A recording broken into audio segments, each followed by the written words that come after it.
So the curious person desires to learn and grow rather than look smart. They embrace change. They seek challenges. They embrace that effort that comes with seeking and stepping into challenges. They view feedback as a learning opportunity, as a wonderful thing that they can learn and grow and get better from. And discomfort, they know, a curious person knows that discomfort is a pathway to growth. It's a pathway to growth. It's a vessel to growth. It is a highway to growth.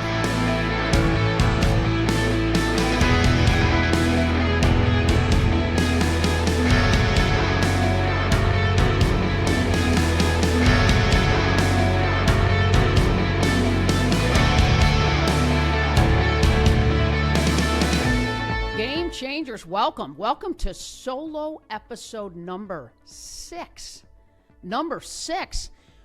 Getting into the hang of this action, and as I have said, my hope, my goal with these is to keep them tight, concise, in service of it being something that you can listen to on your way to the grocery store, on your way to the office, on a quick micro break during the day, whatever it might be.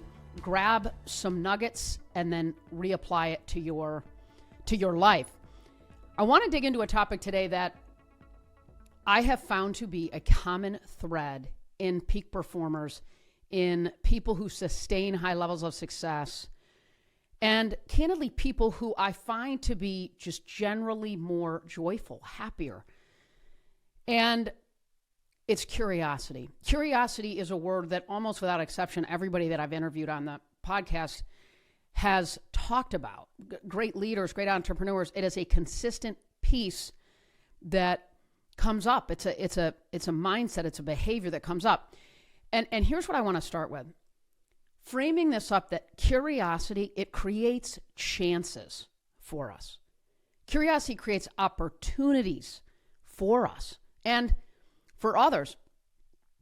And so here's what I want to talk about. Curiosity is 100% a core building block for growth, period. In all areas of our life, in every role that we might play in our lives. It is a building block in little moments and big ones. It's a linchpin for creating and turning challenges into opportunities. It's being curious. And here's a problem, and at some level, something that keeps me up a little bit at night when I think about it, which is that often most people in the world, I have found, myself included from time to time, for sure, that we often think of curiosity as something we do. We think of curiosity as something that we do. Here's what I want to challenge you to consider. Let's shift our mindset around this. Let's shift our mindset around this and commit to do this together. Consider curiosity not as something that we do, but something that we are. It is who we are. In other words, stop thinking of it as a behavior. Think of it as a way of life. Shift and consider curiosity, not what we do, but who we are. So something that I came up with, and I'm going to share it right now, is something I call the curiosity edge. And so here's what I want you to consider. Consider people in your world or yourself potentially from time to time. That's how I sort of thought about this. When I have shown up in life disinterested, so I'm showing up as a sort of disinterested person, or when I've showed up in life as a curious person. Consider this with maybe people that you work with, people that you lead, people that you live with, friends, people in your community. Consider at some level a disinterested person and a curious person. And again, this is a model that I came up with. It's called the curiosity edge. And I'm going to walk you through it. And this is in something that I'm going to share with you in a little bit too. But here's the deal, the curiosity edge. So consider the disinterested person. I'm going to walk you through this a bit. So the disinterested person desires to look smart. They avoid change. Look at effort relative to the bare minimum. What is the bare minimum relative to effort?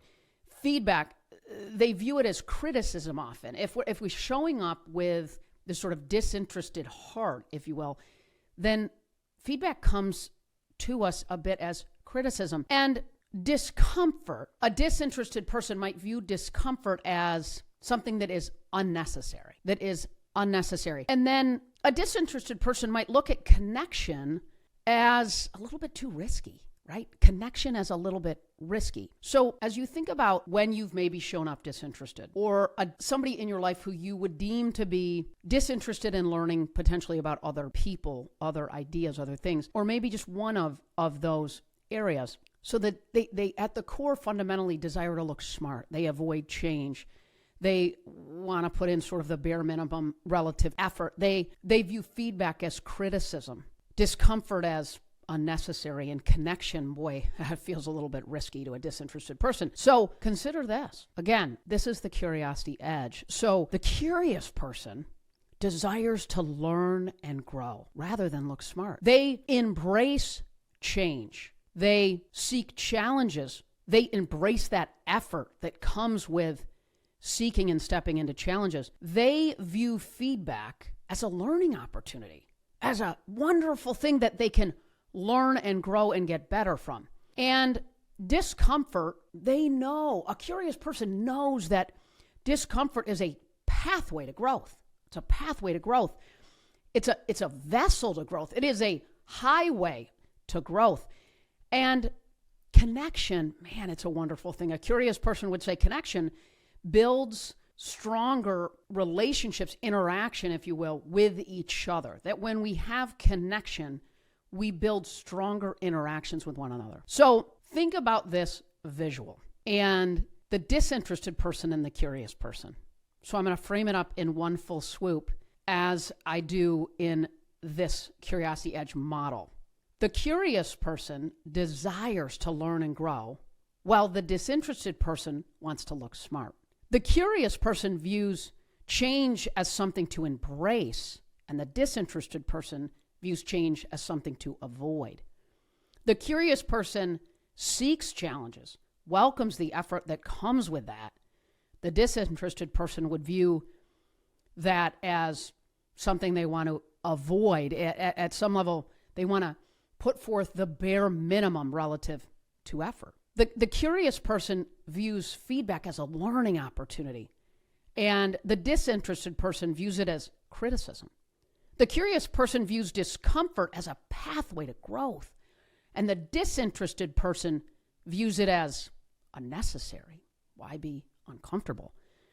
The curious person views connection as a way to build stronger interaction with others. And the disinterested person would view connection as, man, that's just a little bit too risky. And so I'll tell you about a time in my life where I was afraid to be curious. So I was recruiting a baseball player, a guy by the name of Andrew Jones. He was an all-star stud here in Atlanta, Georgia, and played for the Atlanta Braves, center fielder, incredible baseball player. And he was through arbitration, I believe at the time, and I had spent almost 2 years recruiting him, bringing him endorsement deals, camps, even when he was in the All-Star game, rented a plane and we flew him in and out so he could sort of maximize that break of a few days during an All-Star break and just sort of get in there and enjoy it all, embrace it all, play in the game, do all the things around it, but get right back. One endorsement deal after another. I was putting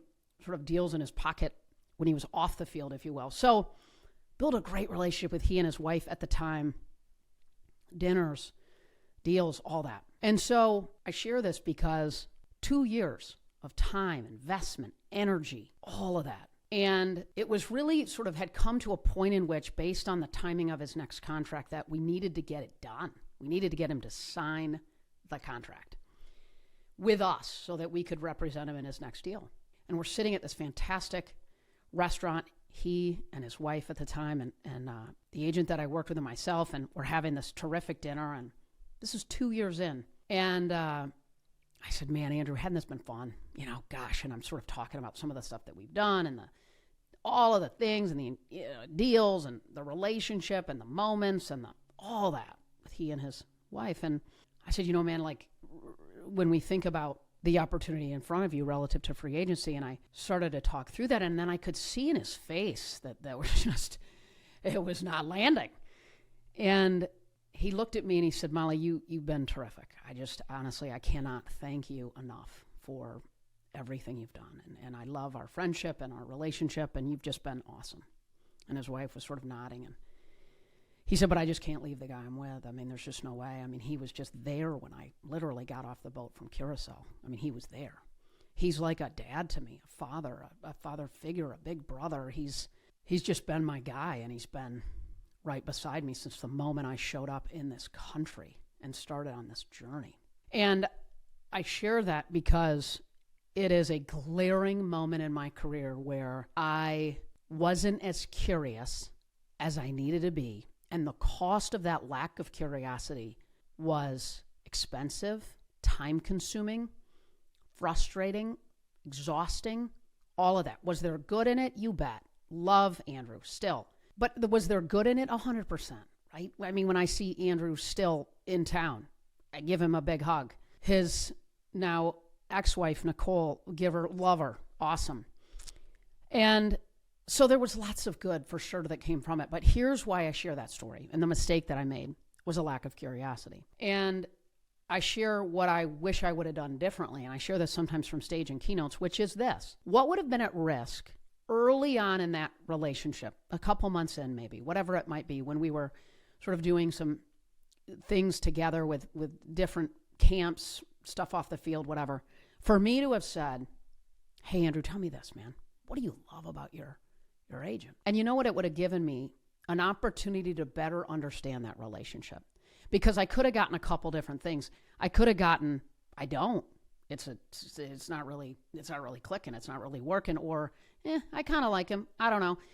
I could have gotten, man, I mean, he's just been right beside me. He's like a brother. He's a dad. I could have gotten a couple months in what I got 2 years later. And so when we are curious and when we can consider safe and terrific and sort of safe and awesome ways to ask questions in service of gaining clarity and in turn connection, we can potentially offset mistakes, time, energy, lack of focus in an area or over focus in an area where we should have been focusing on something different. So nevertheless, I share this because to me it's an incredibly important thing for us to consider in all areas of our life, be it in business or personally.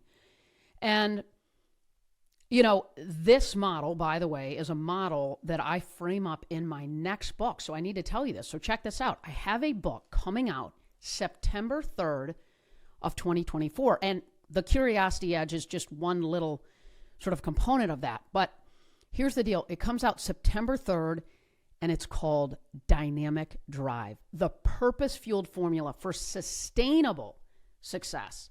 And this isn't just a book.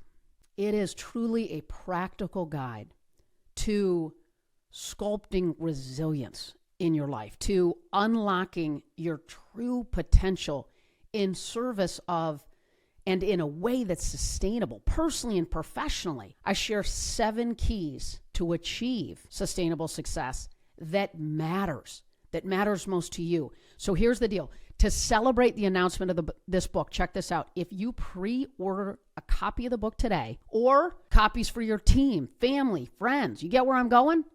I'm going to give you a ton of free bonuses if you pre-order the book. So you're going to get access to my private book launch team, where you're going to get and interact and learn from me directly, network with others that are team members inside of this network. And you're going to get, check this out, an early digital review copy of the book before it actually releases as part of these bonuses. But here's what's cool. You're going to get a downloadable action guide accompaniment to help you turn ideas from the book into action and results, and a whole bunch more. That is a model, one of many that I frame up in Dynamic Drive. And so I just wanted to give you a little sneak peek of that in service of a topic that I think is really important.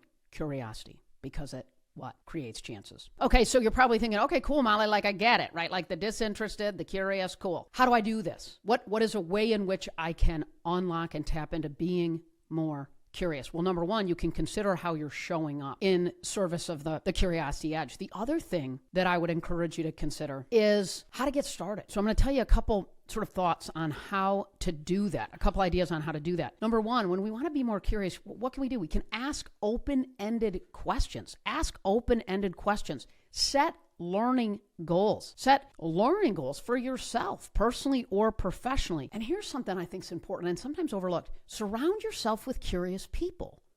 When you're around curious people, they can in fact make you more curious. I'll tell you, my husband does such a terrific job of this, particularly, when he is always curious and about learning about other people. And people love to be around my husband because he loves to learn about other people and he asks people a ton of questions.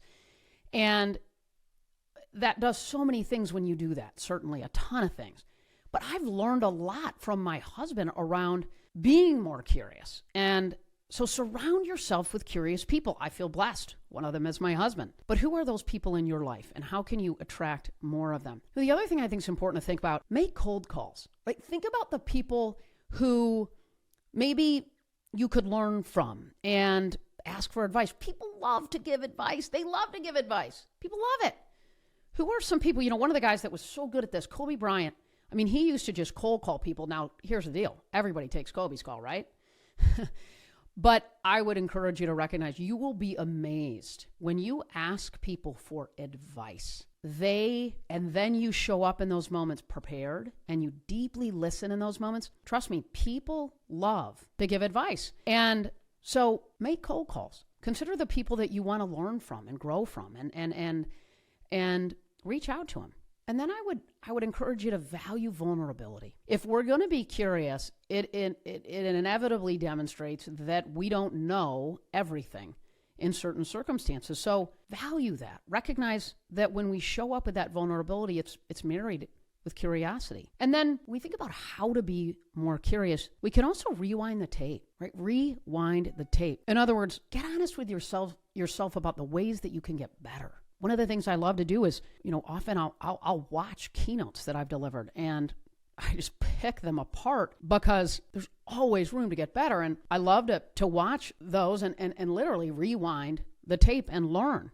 Great athletes, they watch film to get better. Rewind the tape in your life, in various categories in your life, areas of your life. Rewind it, look at it, consider what you could have done and can do better. So those are just a few high-level ideas on, hey, Molly, I'm digging this curiosity edge thing, and I'm digging this idea of being more curious, but tell me how to do it.